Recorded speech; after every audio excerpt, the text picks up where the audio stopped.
और दूसरा, उन्होंने एक महत्वपूर्ण शर्त लगाई थी कि केस के बारे में वक्तव्य नहीं देंगे। केजरीवाल जी ने साफ साफ कहा है कि उनके ऊपर केस झूठा है। यह सर्वोच्च न्यायालय की सीधे अवमानना है कि पहली बात, न्यायालय ने कहा था आप केस के बारे में कोई वक्तव्य नहीं देंगे, उन्होंने केस के बारे में वक्तव्य दिया। उनको बेल ऑब्लिक पैरोल पर छोड़ते समय जो सर्वोच्च न्यायालय ने कहा कि वो मेरिट के ऊपर नहीं है, उन्होंने सीधे केस की मेरिट पे टिप्पणी कर दी। तो मैं माननीय सर्वोच्च न्यायालय से भी आग्रह करूंगा कि इस विषय पे भारतीय जनता पार्टी आग्रह करती कि आप कृपया ध्यान दें कि ये सीधे सीधे सर्वोच्च न्यायालय की बात का माखौल उड़ाना हुआ है।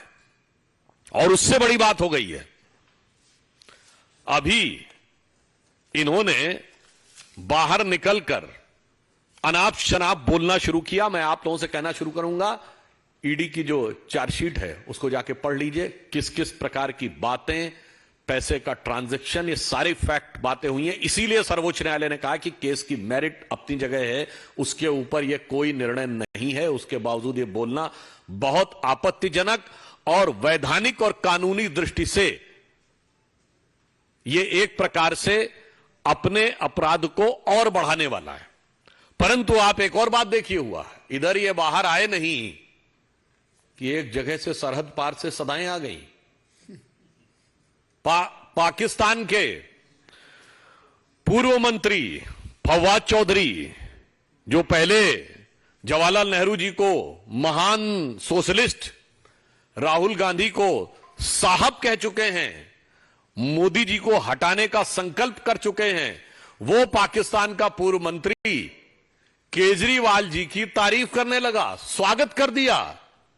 मतलब स्वागत दिल्ली से लेके और इस्लामाबाद तक दिखाई पड़ने लगा। इसके बाद अब किसी के मन में कोई किंतु परंतु नहीं रहना चाहिए।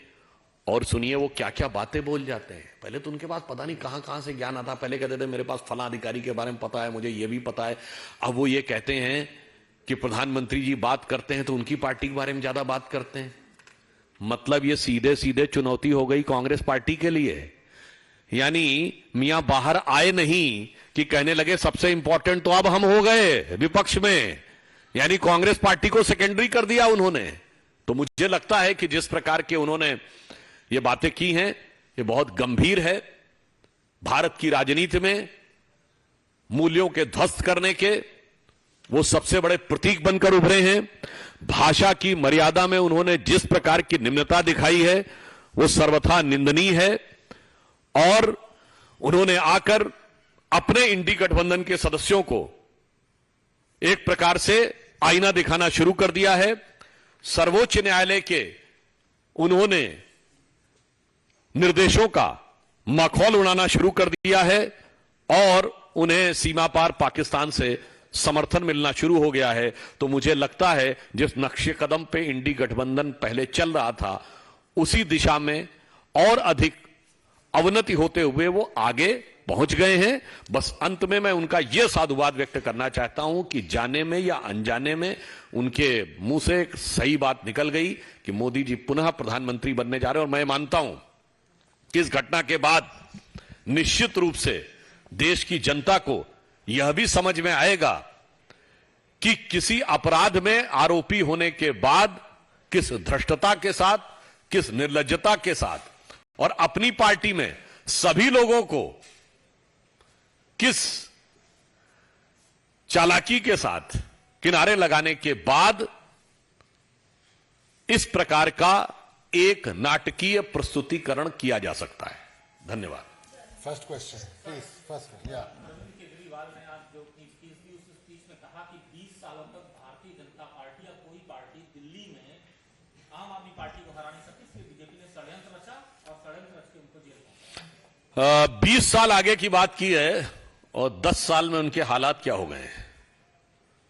10 साल पहले मैं राजनीति में नहीं आऊंगा, सारी संसद चोर है, कांग्रेस से बच्चों कसम खाता हूं समर्थन नहीं लूंगा, गाड़ी नहीं लूंगा, बंगला नहीं लूंगा, सिक्योरिटी नहीं लूंगा, वगैरह वगैरह वगैरह। अरे 10 साल में आप इतने बदल गए। 20 साल बाद आप कि आपका अस्तित्व भी होगा या नहीं, अगर होगा तो किस रंग रूप में होगा, किस साज सज्जा में होगा, उसकी तो कोई गारंटी नहीं। तो क्या आप आगे की बात करते हैं साहब। इसलिए मगर मैं एक बात कहना चाहूंगा, उन्होंने जो बात कही है उसमें गंभीर संदेश है देश की जनता के लिए कि आजकल ये नई एक्सपेरिमेंटल पॉलिटिक्स का दौर चला गया। 10 साल में इन्होंने दिखा दिया कि जिसको आप नई राजनीति का प्रयोग कहते हैं वो कितना घातक हो सकता है और कितना विद्रूप हो सकता है। How detrimental it can be and how distorted it can be. इसलिए भारत जिस मुकाम पे आके आज खड़ा है तो किसी नई राजनीति को प्रयोग करने का वक्त नहीं है। जांचे परखे खरे नरेंद्र मोदी जी के नेतृत्व में एक मजबूत सुदृढ़ राष्ट्रवादी सरकार को लाने का वक्त है। Just a minute. Yes, ma'am. All right, that's the BJP which is now hit out at Arvind Kejriwal. Remember, Arvind Kejriwal came out of jail and right after his jail stint in his first address, he targeted the Prime Minister, he targeted the BJP. In fact, claimed that there was a bid to finish his party by the BJP. BJP, of course, rebutting all these allegations. In fact, something extremely strange has happened when we speak of Arvind Kejriwal's release, and that is Pakistan. Believe it or not, I repeat, Pakistan is celebrating Arvind Kejriwal's release. Now, former Pakistan Minister Chaudhry Fawad Hussain had earlier praised Rahul Gandhi, if you remember, viewers, and now he's called the interim relief to Kejriwal a good news. He took to social media platform X, saying that Prime Minister Modi has lost another battle with Kejriwal being released, but reacting to AAP and the INDIA bloc celebrating Kejriwal's release, BJP has said that there was no reason to celebrate, as at the moment it's only an interim relief for election campaigning and a conditional bail. BJP leaders are asserting that a mere grant of bail does not absolve Kejriwal of the charges against him. अंतरिम राहत मिलना एक भ्रष्टाचारी को, ये कोई पहली बार नहीं हुआ। सोनिया गांधी जी को मिली, राहुल गांधी जी को मिला, लालू प्रसाद यादव जी को मिली, चिदम्बरम जी को मिली। इसका मतलब ये नहीं कि वो आरोप मुक्त हो गए। केजरीवाल जी पर आरोप आज भी हैं, दोष आज भी है। ना वो आरोप मुक्त हुए ना दोष मुक्त हुए हैं। लगता है उनके कैंपेन करने से कोई फर्क पड़ने वाला है? बिकॉज INDA ब्लॉक में ऑल ऑफ ए सडन हलचल मचने शुरू हो गई कि ये कैंपेन करेंगे, तो कुछ लगता है कि इनकी परिस्थितियां बदलेंगी कुछ? चोर चोर मुसेरे भाई इकट्ठे मिलकर फिर आवाज उठाई। न किसी ने पहले सुनी न आज सुनेंगे। अरे भाई, ये सब लोग मोदी जी के खिलाफ कब से प्रचार करें। केजरीवाल जी ने चुनाव लड़ा, वो हारे। हिमाचल में जमानतें सबकी जब्त हुई, उत्तराखंड में जमानतें जब्त हुई, उत्तर प्रदेश में सबकी जमानत जब्त हुई। भ्रष्टाचार का मॉडल देश ने देख लिया है। कांग्रेस और केजरीवाल का चेहरा बेनकाब हो चुका है। अब कुछ भी आकर बोले कोई फर्क पड़ने वाला नहीं। उनको कुछ दिनों के लिए सशर्त छोड़ा गया है और शर्त यह है कि ना तो मुख्यमंत्री कार्यालय जा सकते हैं, ना तो सचिवालय जा सकते हैं, ना तो इस भ्रष्टाचार के केस में जुड़े अधिकारियों से वो बात कर सकते हैं।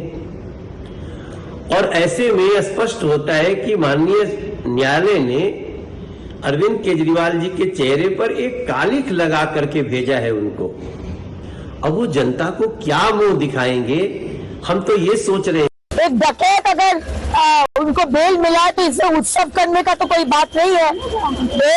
एक हिपोक्रेट, एक ठगबाज जो एक टाइम में बोला था हम दुर्नीति के विरोध करते हैं, आज वो भारत में वो दुर्नीति का फेस है। Kane sir, your dinner. On a tile? It's antibacterial. Easy to clean. But plates? Kane bhai, it's a tile ad. IM Plus technology से बने वर्ल्ड क्लास टाइल्स। टाइल हो तो सिंपल हो।